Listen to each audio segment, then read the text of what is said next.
Kenya's State of the Climate Report paints a bleak future for the agriculture in the face of climate change. And you can follow the story on page 4 and 5 of the Daily Nation this morning. Housing tax, NHIF law could make or break Ruto's rule. There's a double edge here. There's a double edge. Major gamble could change Kenya for better or worse. That story continues inside the Star. And also, the Star is featuring determination, passion, and hard work, which drove Senator Tabitha Mutinda to the apex. You can follow the story on page 8 of the Star this morning. COP28, Kenya likely to become Africa's spokesperson. This is what Ednan Z. Amin, a Kenyan, and who is a development economist. He has more than 25 years of experience in international environment, sustainable development, and energy policy. And you can read all about him and what he says about Kenya being likely to become the Africa spokesperson at the COP28. This is on page 2 of the Star this morning. Disputed Mukuru land belongs to Orbit Chemicals. This is what it has been determined by the court. Directors of Orbit Chemicals Industry Limited have heaved a sigh of relief after the High Court brought to an end a decades-long battle of prime Nairobi land, declaring it belongs to the company. You can follow the story on page 20 of the Star this morning. And Nairobi warms up to Africa Climate Summit delegates. Motorists ride electric bikes under a green transport scheme to reduce carbon emission and pollution yesterday. That was happening at the city center. You can follow the story on page 7 of the Star this morning.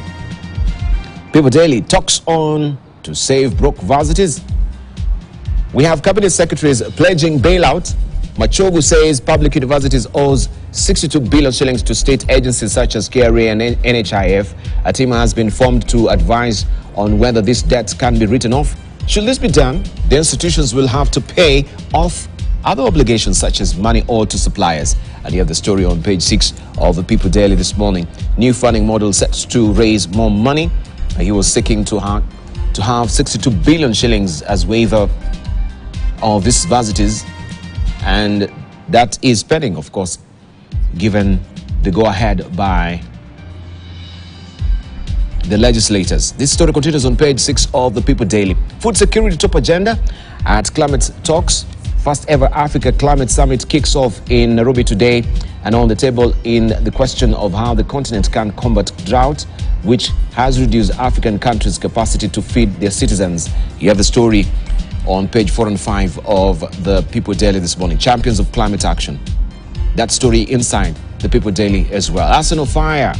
3 goals pass Man United in a thrilling tie. And MPs on mission to revive struggling sugar millers. This story continues on page 15 of the People Daily this morning. Mrithi wa Raila. That is a splash on the front page of Taifa Leo. Ripoti zaeleza mipango yake ya kustaafu siasa yajadiliwa, wengi wakijitokeza kumrithi. And you have the faces there of the likely faces that are supposed to be taking that particular seat or him to pass the baton to. You can follow the story on page 2 of Taifa Leo this morning. How KeNHA and Kura inflated prices for 26 road projects. That is what we have on the front page of the Business Daily this morning. Cost overruns blamed for 145 billion shillings pending bills. Treasury data shows costs rose from 682 billion shillings to 703 billion shillings. Kenya's road agencies, including the Kenya National Highway or Highways Authority, are on the spot for the supervising cost overruns for at least 26 projects and overshooting their budget by more than 20 billion shillings, leading to a spike in pending bills. You have the story inside the Business Daily this morning. How state-backed chronic illness fund will ease pain for diabetes cancer patients. That is another story that you want to follow inside the Business Daily this morning. Kenya Power to pay farm 6 million shillings for fire losses. The High Court has ordered Kenya Power to pay manufacturing firm, that is Serapak Products, 5.9 million shillings after suspected electric fault caused a fire that burnt the company's business premises 10 years ago. It has taken that long, a decade, for them to actually get justice. You can follow the story inside the Business Daily. Global banks are fueling Africa climate crisis report is saying this, and this is what ActionAid has highlighted. Global banks are fueling Africa climate crisis, and of course, when they talk about sustainable financing, it really flies in the face of that as well, with the sustainability report that we've been getting from the banks at the end of the day. You can follow the story on page 2 of the Business Daily. How state-backed chronic illness fund will ease pain for diabetes, cancer and patients. I'd read that for you on the ticker, but you can follow the story on page 4 of the Business Daily. Across the borders, we begin with Tanzania, where we have anguish of timber plant workers as the revelation on the front page of a Citizen in Tanzania. Employees at some timber processing factories in Mafinga town suffer in silence of arbitrary deductions on their pay, and the employees or the employers' reluctance to provide them with protective gear. This is a special report on page 2 and 3 of the Citizen this morning. There's an international message from the Pope, and he hails the power of interfaith dialogue there on page 18. You can follow that story inside the Citizen. In Uganda, inside Uganda's battle with terrorist threats, that is a splash today. Also, we have the Healthy Living magazine coming in handy for you every Monday inside the Daily Monitor. Why you should consider freezing your eggs, and FDC refuses to fund Birigwa's conference. That is the story that you want to follow inside the Daily Monitor. In Rwanda, the New Times, inside Rwanda's 15 billion Rwandan francs plan to fix gender inequality in peacekeeping. Only 1,000 female peacekeepers have been deployed since 2004. And the story continues on page 3 of the New Times. First Lady Grace's gender equality mental health campaign launch. That is a story that you want to follow inside the New Times this morning. First Lady Jeanette Kagame with other officials during the official launch of the campaign that advocates for gender equality in healthcare during Kigali Car-Free Day mass sports on Sunday. You can follow the story on page 2 of the Citizen. Also, Minister Michelle on genocide fugitive in UK, relations with Rwanda, all that's tucked away inside the New Times. And these are the latest also on the international publications, but the East African is here. And East Africa bloc in a new push to keep out Mitumba imports is a splash.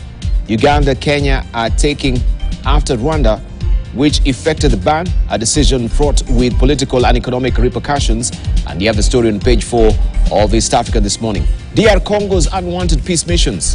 Authorities in the Democratic Republic of Congo blame radical groups for fueling protests against peacekeepers. This is on page 5 of the East African. Riding on clean energy.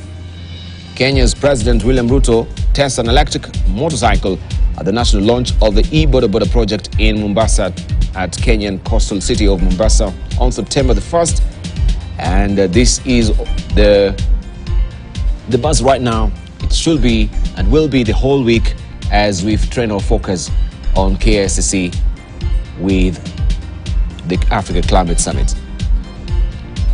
China Daily this morning is holding a splash. Foreign firms rosy on Chinese markets. Executives express confidence in nation's further opening up of services sector. That is a story that you want to follow inside China Daily this morning. Another proxy war will be a huge blunder, and that is a wild watch there by Lao Xiu Kai. You can follow the story inside the China Daily this morning.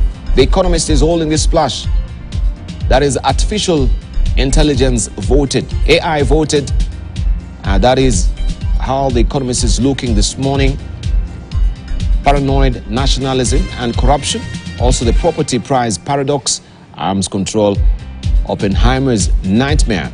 And also Chile, 50 years after the coup. How is it faring? That is what the Economist is focusing